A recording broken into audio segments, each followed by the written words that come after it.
एक ऐसी जगह की कल्पना कीजिए जहां भगवान शिव सिर्फ एक देवता नहीं बल्कि दिव्य वैद्य भी है। एक ऐसी जगह जिसकी उत्पत्ति समुद्र मंथन और पराक्रमी राजा रावण के साथ हुए एक चतुर छल से जुड़ी है, जहां भगवान शिव ने रोगों को दूर करने का वर दिया था। नमस्कार दोस्तों, और चैनल पे फिर से आपका स्वागत है।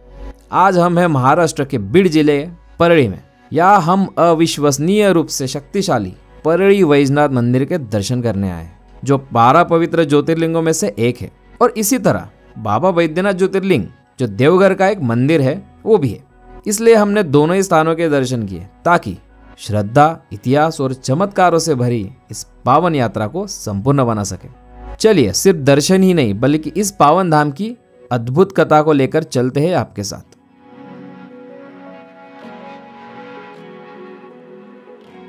सबसे पहले चलिए यात्रा के बारे में बात करते हैं। परळी बीड जिले में स्थित है और पुणे से लगभग ये 290 किलोमीटर की दूरी पे है, जिसे लगभग 6 से 7 घंटों में पूरा किया जा सकता है। हम लोग पुणे से अहिल्यानगर बीड होते हुए परळी पहुंचे थे। सड़कें अच्छी हैं, आप यहाँ पे रेल द्वारा भी पहुंच सकते हो और यहाँ पहुंचने के लिए आपको परळी वैजनाथ स्टेशन का कोड डालना पड़ेगा। लगभग सभी प्रमुख शहरों से यहाँ पे रेलवे उपलब्ध है और स्टेशन से पास में ही मंदिर है। चलिए फिर शुरू करते हैं ये कहानी। परळी से ऑलमोस्ट 45 मिनट से 1 घंटा दूर है। यह मंदिर एक छोटी सी पहाड़ी पर स्थित है। जैसे जैसे आप ऊपर चढ़ते हो आप आध्यात्मिक ऊर्जा को महसूस कर सकते हो। तो अभी हम जस्ट पहुँचे हैं परळी वैजनाथ। काफ़ी बड़ा तालुका है, काफ़ी बड़ा सिटी। और ये जो पीछे देख रहे हो आप, वही है मंदिर जहाँ पे हमें जाना है। लेकिन इस ज्योतिर्लिंग को वैजनाथ या बैद्यनाथ क्यों कहा जाता है? इसका नाम का अर्थ है वैद्यों का स्वामी और इसकी कहानी समुद्र मंथन से जुड़ी है। अमृत के लिए हुए महान समुद्र मंथन के दौरान सबसे पहले हलाहल नाम का एक घातक विष निकला, जो पूरे ब्रह्मांड को नष्ट करने के लिए काफी था।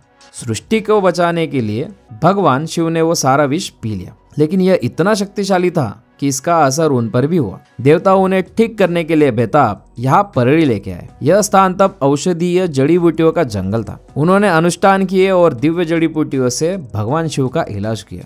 उनकी भक्ति और इस स्थान की उपचार शक्ति से प्रसन्न होकर भगवान शिव यहाँ बैद्यनाथ के रूप में प्रकट हुए, जिसका शाब्दिक अर्थ है वैद्यों के नाथ। आज भी भक्त मानते हैं कि यहाँ चढ़ाए गए जल और बेलपत्र में औषधीय गुण होते हैं। लेकिन यह कहानी का सिर्फ एक हिस्सा है। यह ज्योतिर्लिंग यहाँ कैसे स्थापित हुआ, इसकी कहानी तो और भी नाटकीय है, और वो भगवान शिव के सबसे बड़े भक्तों में से एक राक्षस राजा रावण से जुड़ी है। रावण ने भगवान शिव को प्रसन्न करने के लिए घोर तपस्या की। प्रसन्न होकर भगवान शिव ने उन्हें वरदान दिया। रावण ने आत्मलिंग मांगा, यानी शिव का स्वयं का अंश, जिसे वह अपने राज्य लंका ले जाकर उसे अजय बनाना चाहता था। शिव एक शर्त पर सहमत हुए, जब तक तुम अपने गंतव्य तक नहीं पहुंच जाते इस लिंग को जमीन पर मत रखना। जिस क्षण तुम ऐसा करोगे यह वही स्थापित हो जाएगा। देवता घबरा गए। उन्होंने भगवान विष्णु से मदद मांगी।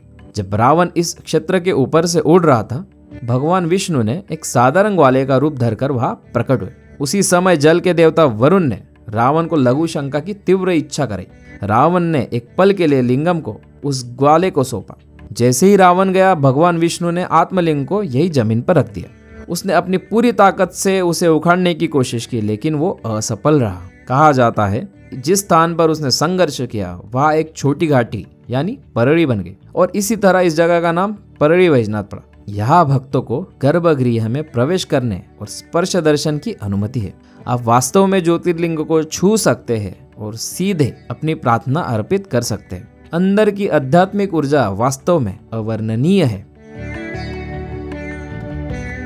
तो यह था परळी वैजनाथ का दिव्य धाम। अपार आस्था, शक्तिशाली पौराणिक कथाओं और गहन उपचार ऊर्जा का स्थान। यह हमें याद दिलाता है कि हमारी परेशानियां चाहे कितनी भी बड़ी क्यों ना हो, एक दिव्य शक्ति है जो हमें शारीरिक और आध्यात्मिक रूप से ठीक करने के लिए हमेशा तैयार है। मुझे उम्मीद है परळी वैजनाथ की इस यात्रा ने आपको प्रेरित किया होगा। अगर हाँ, तो आप जानते हो आपको क्या करना है। कृपया लाइक बटन को दबाइए और इस वीडियो को अपने परिवार और दोस्तों के साथ शेयर करें, और पूरे भारत में ऐसे ही दिव्य यात्राओं के लिए सब्सक्राइब करें। मुझे कमेंट्स में बताएं कि आप अगला कौन सा पवित्र स्थान देखना चाहते हो। चलिए फिर मिलते हैं अगली बार। तब तक घूमते रहिए, मुस्कुराते रहिए और अपना ख्याल रखिए। Bye bye. ओम नमः शिवाय।